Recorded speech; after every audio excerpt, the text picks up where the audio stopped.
महाभारत का युद्ध चल रहा था। भीष्म पितामह अर्जुन के बाणों से घायल हो बाणों से ही बनी हुई एक शैया पर पड़े हुए थे। कौरव और पांडव दल के लोग प्रतिदिन उनसे मिलने जाया करते थे।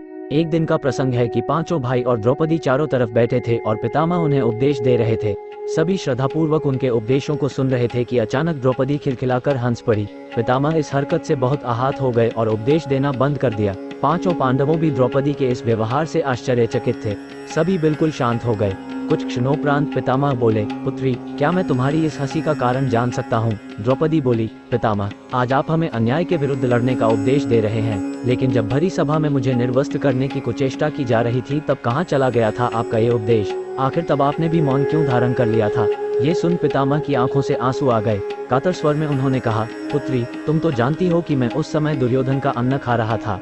वो अन्न प्रजा को दुखी कर एकत्र किया गया था। ऐसे अन्न को भोगने से मेरे संस्कार भी क्षीण पड़ गए थे।